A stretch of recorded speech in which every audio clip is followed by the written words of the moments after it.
Good evening and welcome to Watchmen on the Wall. Thank you for joining us tonight.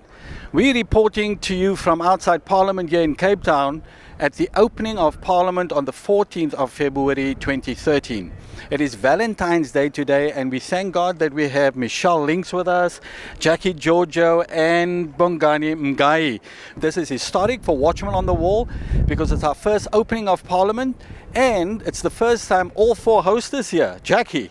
As Christians, we should be involved in our country and in the politics, and we should know what's happening. It might seem like it's boring, but it's got incredible aftermath effects for us, and so that's why President Zuma has actually moved it to the evening so that we can watch it. Yeah, and we here as Watchmen on the Wall, we're actually the only Christian channel covering the opening of Parliament this year. And we thank God for that opportunity and for the open doors to do that. And we want to speak to the leaders of the political parties, the movers and the shakers, mainly about the moral climate of the nation. We want to talk about marriage and family, the vital institutions that secure strong, stable and prosperous nations. Now, Michelle, you are a mom, you're a wife, and I'm sure with your children, you look at what is happening in our nation today, especially the violent attacks against women and children. What is your wish list for President Zuma as he makes his State of the Nation address a little later this evening? Well, Errol, as you know, children are close to my heart. You know, I'm a mom of two, and definitely in this evening's speech, I would like to know what he's going to do about the safety and exploitation of women and children, and definitely the improvement in education systems. You know, our education system is just falling, and I hope that there will be some sort of improvement even in hospitals. And the other thing I want to also mention is that, the Bible says that we need to pray for our government, and we pray for Christian leaders, and I really hope that there will be a turnaround in 2013, and I hope whatever he promises that he will deliver. Yes, absolutely. That being the main thing of Parliament and the President's address is the promises that is made in every State of the Nation address. Most of the promises are not kept, and that's when people hold their breath. Is the promises going to be fulfilled this year? And as Michelle said, rightly said, the Bible does command us to pray for our leaders. The Bible commands us to pray for government, and I think the prayers of the saints is what helps government along as well. We have to act, we have to speak out against injustice and all of these things, corruption, but we also have to pray. So Jackie, what is your hope for the State of the Nation address for 2013? Well, Errol, obviously you've mentioned some of the critical areas that every South African is concerned about. I think crime is always a big problem and it mars our beautiful country, so we need to sort that out. Right. I also believe the police need support, so one would hope that he would really address issues of the judiciary and the infrastructure. But for me, I'd be very interested to see if President Zuma is going to touch at all on some of the big issues that have already happened in South Africa this year. Marikana, the farm workers' strikes, the rape and the violence, because it would be easy for him to avoid it. It's uncomfortable, but it's so critical, and that's what the average South African wants to know. I also think what is so important is to touch on the values of integrity, honesty and anti-corruption. And Bongani, you're a pastor, you work in the community, so you know more than anyone else how important those values are. What are you hoping President Zuma will be discussing tonight? Our youth is very important. I wish there could be a statement made about our youth, not just a statement in passing, but a strategy, a plan has to be put in place. Because if you look at statistics, in the year 2020, in the few years' time, about 50% of the population in South Africa and in Africa will be young people. And also 50% and more of that population will be urbanized, which means we'll have more young people and more people in urban areas. Already we saw this year lots of labor unrest, lots of issues. We saw young people running, we saw with the technicons. This happens every year. Where technicons, you have the strikes and the young people running around looting and so on and so forth. So I wish something could be done by those who are in leadership, that they can have a focused strategy to focus on our young people. Because in a few years' time, the older generation, our dear president, is in his 70s, and the other senior leaders are also in their 70s, and some of them are older. In a few years' time, they will no longer be active. So they will need to pass the baton to younger people. And my concern is what quality of people will be taking over. what leadership will we have in place? So this is something that they need to work on, that they work on a strategy to make sure that the next generation of leaders are leaders that are godly, that fear the Lord, and that have good values. Because this is one of the concerns we have in our country. There's a serious case of moral degeneration where things are just spiraling out of control with murders, with rapes, and all sorts of things. And we need to really focus on that. And this is really the role of the church as well, which is why we're here. We're here to be the salt of the earth and to add flavor to this wonderful occasion. Absolutely, Bongani, and that's why we're here. We want to speak about family issues. We want to speak about the moral issues because that is so important to building a strong and viable and prosperous nation. You can't do that without strong families, and we want to ask government to make the family the central focus of its policy development because the family is so vital to the strength of a nation. So, Michelle, I want to thank you for being with us again. This is your second show with Watchmen on the Wall. You're doing a great job. It's great to have you on board. And of course to Jackie, my trusted host, and Bongani. We here outside, you'll see the band is getting ready on that side to play the music and all the things it does. And on that side there you would see the red carpet. This is where the Deputy President and the President will make his grand entrance to Parliament. We're going to cover all of this for you. You're going to see all the pomp and the pageantry associated with the opening of Parliament. It is great, but of course we have to then knuckle down and do the work that this nation needs. So please stay with us. You're going to see the interviews with political leaders. You're going to see some of the flybys and all the other things associated with this. Don't go away. More after the break.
Honorable members, compatriots and friends, on the 15th of August last year, the National Planning Commission handed over the National Development Plan, the vision of the country for the next 20 years, to the President in this august House. The National Development Plan contains proposals for tackling the problems of poverty, inequality, and unemployment. It is a roadmap to a South Africa where all will have water, electricity, sanitation, jobs, housing, public transport, adequate nutrition, education, social protection, quality healthcare, recreation, and a clean environment. The achievement of these goals has proven to be difficult in the recent past due to the global economic recession. The crisis in the Eurozone affects economy as the Eurozone is our major trading partner, accounting for about 21% of our exports. Our GDP growth is expected to average at 2.5%, down from 3.1% in the previous year. We need growth rates in excess of 5% to create more jobs. The National Development Plan outlines interventions that can put the economy on a better footing. The target for job creation is set at 11 million by 2030, and the economy needs to grow threefold to create the desired jobs.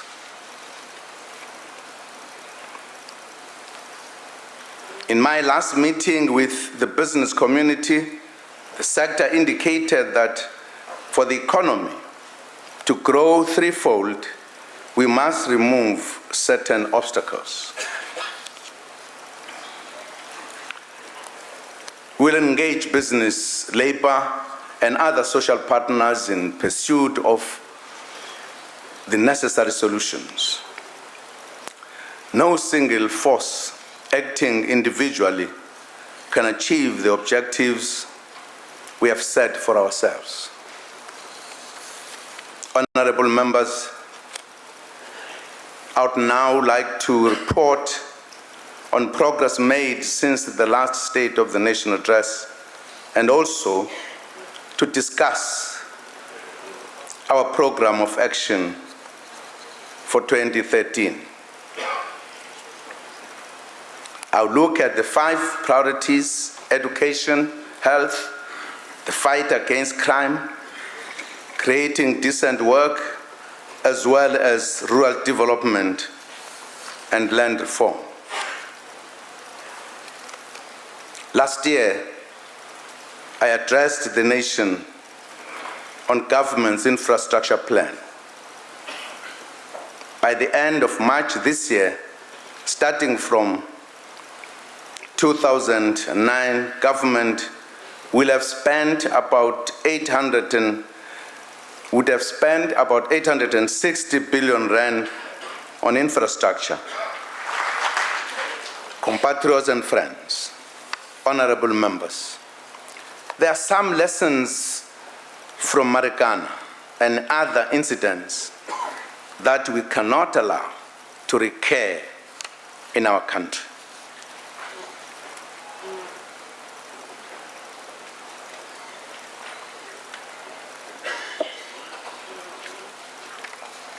Our Constitution is truly one of our greatest national achievements. Everything that we do as a government is guided by our Constitution and its vision of the society we are building. We call on all citizens to celebrate, promote, and defend our Constitution. Our Bill of Rights guarantees that, and I quote, "Everyone has the right peacefully and unarmed to assemble, to demonstrate, to picket, and to present petitions," unquote. We therefore call on our people to exercise their rights to protest in a peaceful and orderly manner. It is unacceptable when people's rights are violated by perpetrators of violent actions, such as actions that lead to injury and death of persons, damage to property, and the destruction of valuable public infrastructure. We are duty-bound to uphold, defend, and respect the Constitution as the supreme law of the Republic. We will spare no effort in doing so.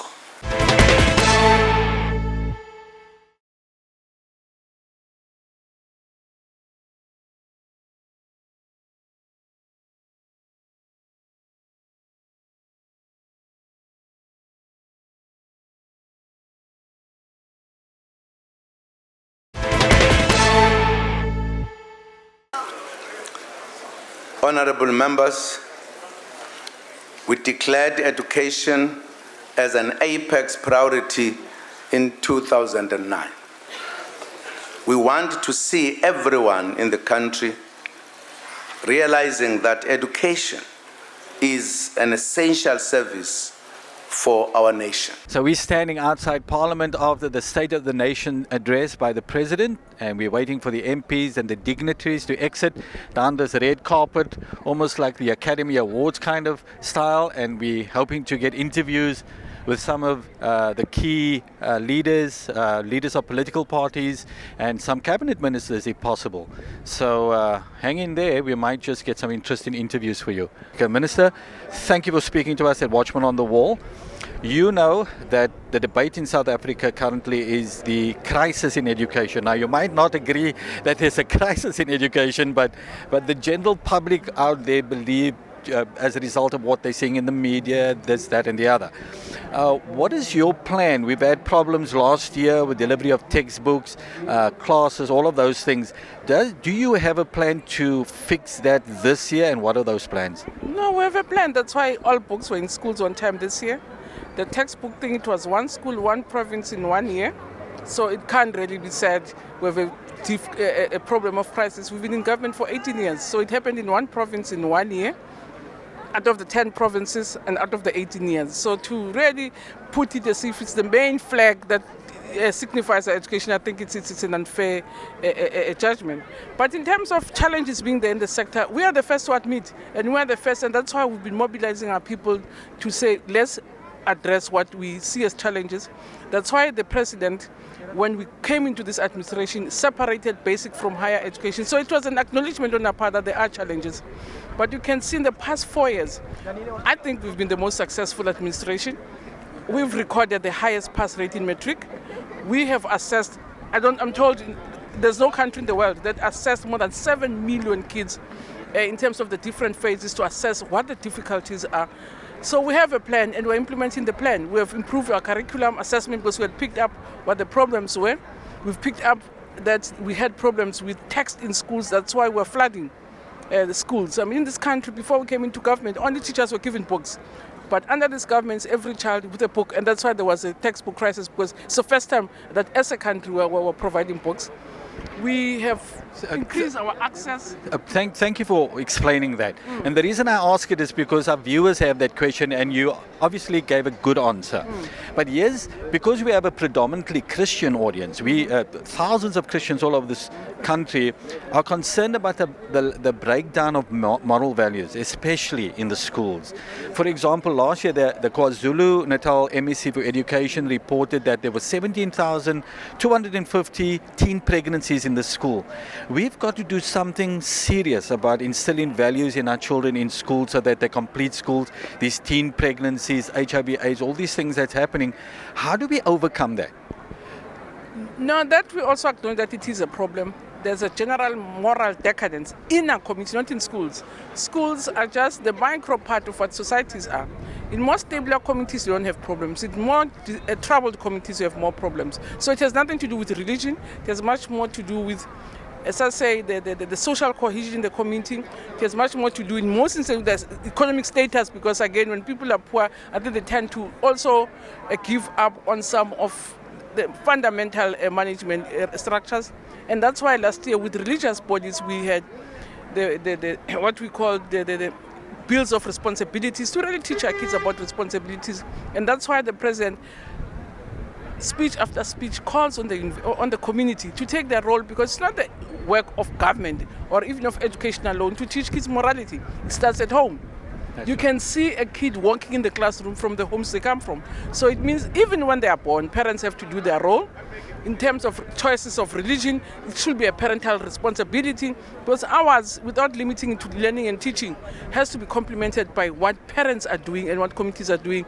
And churches have, I grew up in a Christian environment, churches have a major role to play also in complementing the work that we are doing. Now, that was my final question to you. The churches want to help. They want to get involved and help government, partner with government in helping schools especially.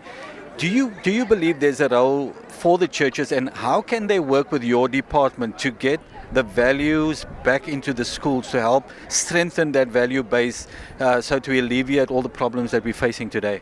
You see, the question of religion is a parental choice. Therefore, it will be difficult to impose a certain religion on kids. What we do in different communities, out of the parental choices, they invite the religion that they choose to come and assist them and work with them in terms of their own understanding. But as a department, we can't, because we are supposed to be a sectarian? Yes. Sectarian society, where Secular. A secular society where there is a choice in terms of religious choices. But we also, from communities where I work, especially in poorer communities, we do lots of work with people from faith-based organizations, because there are major challenges in some communities. There are difficult religious or beliefs that enter into schools, like witchcraft and other things, and half the time we're helped by people from faith-based organizations to really have to deal with those emotional turbulences in our community. So different communities, out of their own initiatives, do work with different faith-based organizations, because I must admit there still is a major role that religion can play in our schools. And I think school by school, depending on the guidance of parents, are encouraged to work with faith-based organizations. Minister Macheka, thank you for talking to us at Watchmen on the Wall. God bless you in your job, and may you do much better this year. Thank you. One thing that one laments is still the education. Although government is excited about that, we from the UCDP feel that it is not quality education. It is just quantity. People just go on, and when they get forward, they cannot make the grade 10. But under the circumstances, the president tried to cover the whole scope in the whole thing. And as the leader of the United Christian Democratic Party, what is your sort of closing words on the state of our nation spiritually? Well, we feel, let us start with the poor morals, where there is these rapes and all that. One still feel that much has to be done by way of trying to inculcate in our people the need for self-respect and the respect for the other people. As for, again, the regeneration, moral regeneration, one still feels that there is also lots and lots to do when one takes into account how people are murdered without even winking.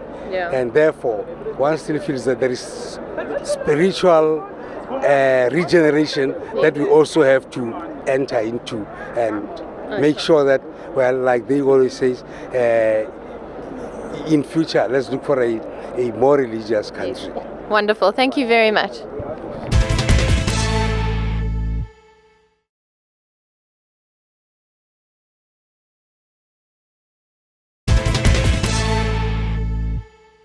There is increased visibility of the police, which contributes to the reduction in the levels of serious crime. The operations focusing on illegal firearms, stolen and robbed vehicles, liquor and drugs, which are regarded as main generators of crime, have assisted in crime reduction. Is there some pointers or some details about what the ANC as a government will put in place to begin to restore and strengthen families, because at the moment the stats tell us that single parent families are more than two parent families at the moment, and we need to reverse that trend. You can only reverse that trend if morality is at family level. The mistake we're having in the debate is when you put that responsibility on the state and government.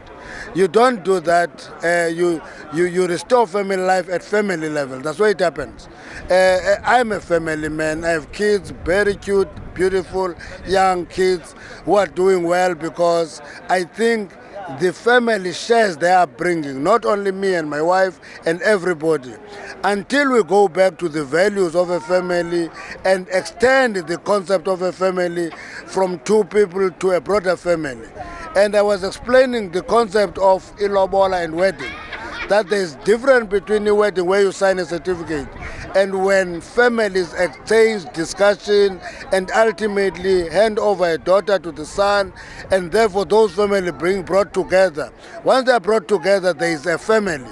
And then only when you bring back those values broadly in society and reinstate the value of the marriage as an institution. At this point in time, the marriage institution is under siege, and unless we all work as a society to reinstate that institution, the family value is going to collapse faster. Yeah, now what we want to know is, will the ANC be prepared to meet with church leaders in South Africa? Because a lot of them are saying that some of the policies in this country is contributing to the breakdown of the family. For example, we've got pornography on television and lots of children are accessing that. Men are accessing that and raping women. All of these things are happening in the country, and we need to move to make the family the central focus of the nation, because it is the most important institution, and to protect that institution so that we can protect society. The ANC has always met churches all the time. We took our own initiative from time to time, meet them. They take initiative, we meet them. But what I think is disappearing is the debate that is coherent. Because once society is polarized, you begin to narrow the interest of a particular society. For example, where you begin to put overemphasis on Christian values to the exclusion of other values in society, and appreciation of the need to coexist and actually work together to restore cohesion in society. And I think that is the debate that we need and we owe to ourselves. Mr. Lukota, we heard the speech today from the President. Yes. Our viewers are predominantly Christian viewers, Yes. and obviously we are concerned about values in society and what's going on, the quality of life in our country. Yes. In the speech we did not hear much about that, and when you look at the situation of what's going on in the country, what is your view? What is the view of COPE in terms of what is your comment on the status of our nation, the moral status of our nation and what's going on in the country, and what do you think as a political organization and also as a father, as a leader, as an African man, that we can do and that should be done? Well, I thought that the speech could have been far more direct. First of all, on the question of values, especially because only last December, the churches wrote to the President indicating that we have lost our moral compass.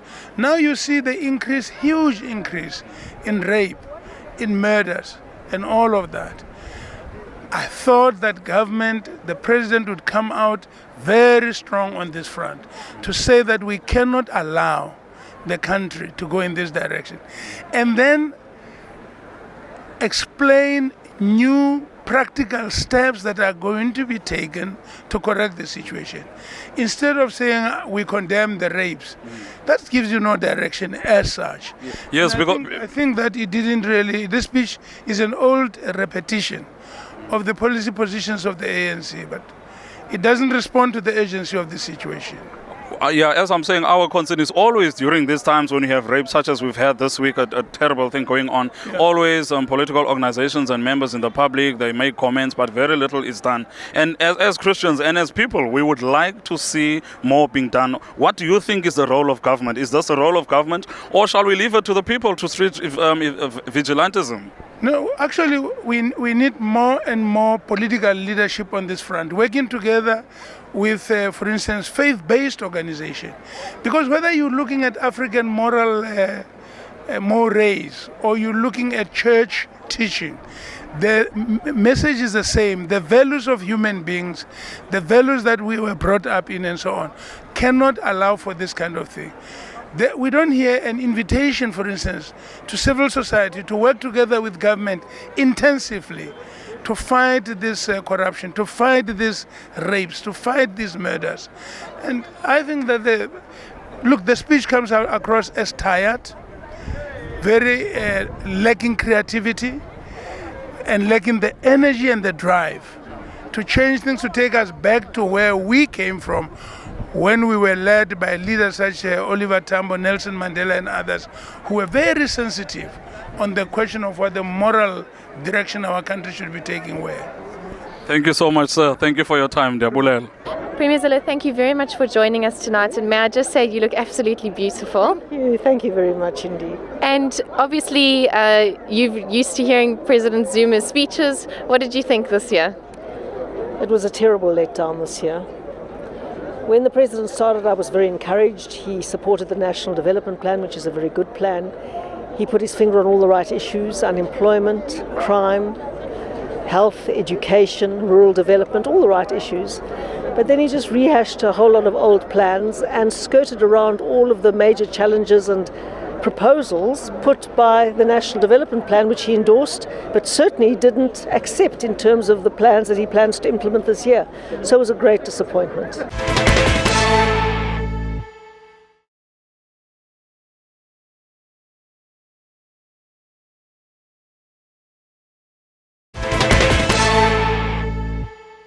The brutal gang rape and murder of Anine Poison and other women and girls in recent times has brought into sharp focus the need for unity in action to eradicate the scourge.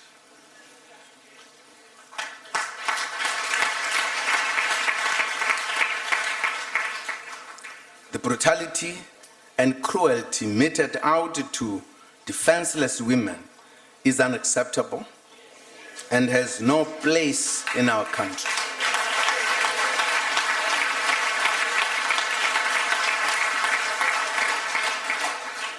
Of trafficking in persons bill was passed by the National Assembly last year and is now at the National Council of Provinces. Once implemented, the law will assist women and children who are often victims of this heinous crime. What did you think of President Zuma's speech, especially as the minister overseeing women and children and looking at everything that's happening in our country with the violence against women? How did you feel the President's speech addressed this, and what are your personal thoughts on the matter? I think I welcome the President's State of the Nation address. He highlighted key issues that are facing women in this country.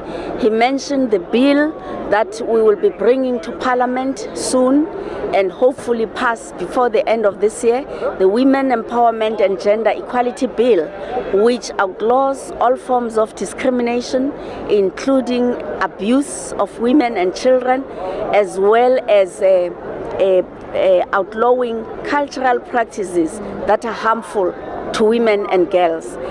He also mentioned the National Council Against Gender-Based Violence, which was launched towards the end of last year and will drive the 365 days National Action Plan Against Gender-Based Violence, which will be a campaign that is saying we are not going to stand up today because one woman has died in Khayelitsha. We're going to stand and fight every day because we say every day must be a day of no violence against women and children. And President put it very well and said we all need to unite, from government, from NGOs, from churches, religious bodies, traditional leaders, and stand up, men and women's organizations, and stand up to fight this horrendous scourge that our country is faced with.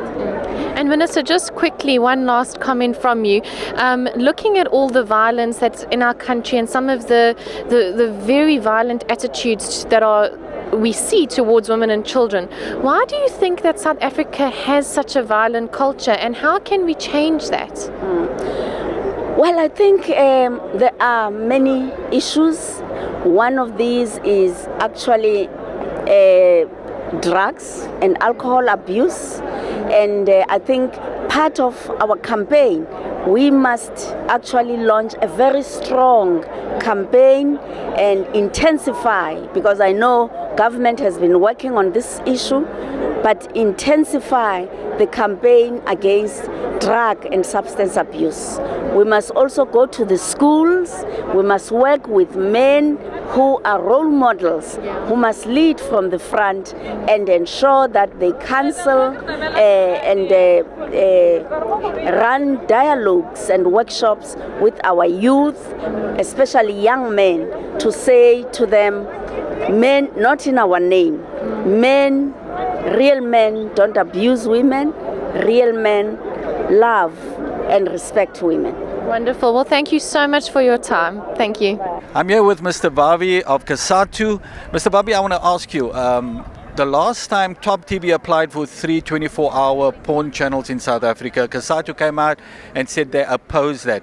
They're again applying for those 3 porn channels. Yes. Oh, no. It's the second They're time. doing that without any permission from us, because we got them to agree that they are not going to pursue that matter, and that in particular, if ICASA was to make a determination to the negative of the application, they will not pursue the matter. If you're saying that they're now having ICASA rejected the application, they are going back, then we will have to speak to them, because one of the Kopano Gemata, which is a COSATU company, have shares in Top ETV. Now, that's what I understand. And we can't have COSATU name dragged into ponds. It's just not what we want. And we, society battling against terrible morals, we're having rape crisis in the country, and we're not suggesting that porn causes rape. Rape is caused by a dirty mind, whether there's porn or not, but it is certainly assisted. And it is certainly made worse. Research shows that all people who do all of these things, they do so after watching these porn movies. Okay, so we've heard from ICASA that on the 14th of March, they're holding hearings, public hearings at ICASA's offices in Johannesburg against this application of Top TV. Will COSATU send a delegation to speak there? I was not aware of that, but we will certainly send a delegation. We reject that altogether. Even if Kopano can sneak behind our backs and go and make another application, we stand opposed to any introduction of porns, whether 1 hour, 1 minute, 24 hours, it doesn't matter. It's rotten morals that we cannot be associated with. Well, I agree with you, Mr. Bobby. Thanks for speaking to us at Watchmen on the Wall. What oppresses women and children is the terrible patriarchy that is often accompanied by coercive sex and violence, fathers who don't take responsibility for their children, children who drop out of school, teenage pregnancies which completely trap young girls in poverty and their children as well. And those are the root causes of child and girl and women oppression. It's not the 50-50 representatives in the top bodies of the country. That is not where women are oppressed. It's on the ground for all of the reasons that I mentioned, and there was nothing new coming out of his proposals as far as that was concerned.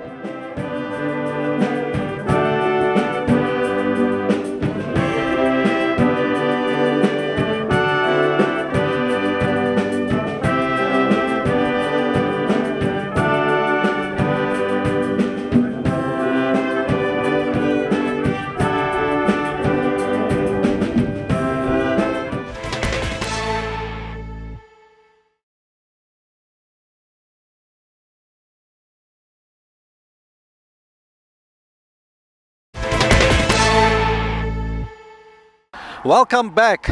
We now at the end of a very long and tiring day at Parliament. Our first opening of Parliament here on the 14th of February, Valentine's Day. With me is Jackie Giorgio and Bongani Mgai and Michelle Lings. We've interviewed and spoke to so many of the leaders, political party leaders and government leaders, and we've had a whole host of views. Spoken to Gwedi Mantashe, who believes that family is an issue, but that he has different ideas on how to deal and address the family. The president's speech was the president's speech, the State of the Nation address. What I found lacking was family, no mention of the family and how important family is to society and how we need to strengthen those institutions. Jackie, what did you think? Yeah, Errol, obviously coming from a biblical perspective, Christians at home and us here today would really be concerned about those issues of spirituality and of moral guidelines and of biblical instruction in every area, whether it is health, whether it's finances and judiciary, whether it's children and education. And so obviously for us as Christians, it's always sad that that is not prioritized in the dealings of government. But again, it's a challenge to us that Christians need to get involved in how they vote. They need to get involved in politics in terms of caring about the issues at hand and get into politics. We need more Christians in politics, I feel. Absolutely, I agree with that. I think more Christians should get into the various political parties here in Parliament and begin to bring change from within. Michelle, you had something to say about prayer. Yes. Well, I received a comment to say that there was no prayer. Where was the president? Why didn't he pray? Why didn't anyone mention anything about God? And that's definitely something lacking, is prayer. And the Bible says, when my people who are called by my name that will pray, then this land can be healed. Without prayer, change cannot happen. And earlier in the media room, I saw a statement that says, working together, we can do so much more. And the Bible says, when we are in unity, there will be a blessing. So I believe that we should be unified and we work together, and then things can happen. There can be a change. I agree with that because, there's so many Christians in that National Assembly building there. 400 members of Parliament and another, I think, 300 in the NCOP. And of that, about at least half of them are Christians in all the political parties. There are strong Christians in there. And so the question then, Michelle, is why aren't they pushing for prayer? Why aren't they saying we want to pray in this Parliament? This country is facing so many challenges that we need to pray. So why aren't they pushing their agenda, as it were? Yeah. Bongani. Yeah, for me, when I listened to the speech, I counted 5 pages that were mentioned where the president talked about infrastructure, building schools. He mentioned 2 universities, dams, waterworks, and things like that, which I suppose is good for economic stimulation and so on and so forth.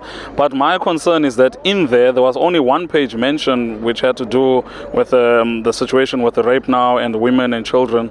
And this is, for me, not a good balance. This shows really the heart and the focus of government, that they are spending far less time on issues of the heart. Our nation is bleeding, and we certainly by this time would have loved to have the president speak much more clearly, with much more authority and with much more direction in terms of what needs to be done to deal with the crime, to deal with the rapes, to deal with the murders and all the things that are going on around our country. And for me, that's the one thing that was lacking. So I would certainly like to see more of that. And definitely I agree, as we're all saying, that as Christians we need to be citizens. We need to participate in what goes on in our country. So we need to start calling those hotlines, those SMSs, and start being active and start creating awareness about this. And for instance, when it comes to these, always when there's an incidence of rape or murder, people shout for a day, a week, 2 months maybe, and then afterwards nothing happens. And we really need to start being active and really starting to say, no, we put our foot down, we're not going to allow this. Absolutely, and I really feel, Errol, that so often the citizenry of South Africa, and especially in our context as Christians, we tend to blame the government and expect them to do everything. But the church, and we are the church, should actually be doing it too. We need to be praying for our leaders. We need to be getting involved in community issues. We need to, as churches and as Christians, have programs to address rape, to re-educate, bring role models in communities for men and for boys. So I think that when we watch State of the Nation or when we listen to government statements, instead of getting critical and disheartening, we are the salt and the light in society. So we should bring those words of hope. We should have prayers of faith, and together as the body of Christ, if God is for us, who can be against us? Absolutely. Yeah, I agree with that. And one of the lines, there was 2 lines in the speech about the anti-trafficking bill. The president says it's passed the National Assembly, it's now with the National Council of Province, and when it is implemented, and that when it is the big question mark that we've been trying to get out of the National Assembly. When are they going to finalize and implement this bill? Because it's so needed in this country, with young girls being trafficked into the sex trade, and we haven't seen we can't really get a concrete answer from the NCOP, not yet at any rate. And we'll continue to pursue that avenue and put pressure on Parliament to implement that bill, because we believe it will go a long way into stopping the abuse of women and children in South Africa. So guys, I want to thank you, Michelle and Jackie and Bongani, for the long hours you put in here today, for standing around, for waiting, and for doing those interviews. It's a little bit cold here in Cape Town, quite late now on the Thursday evening, Valentine's Day. But we enjoyed it. It was great being here. We believe this is the hand of providence. This is God's blessing that we could do the first opening of Parliament for Watchmen on the Wall. And we just want to thank you for tuning in every week. Next week, we're going to deal with the issue of rape. The rape crisis in South Africa, so we want you to tune in for that. So from Michelle Links and from Jackie Giorgio and from Bongani and myself, Errol Naidoo, God bless you, and remember to keep on standing.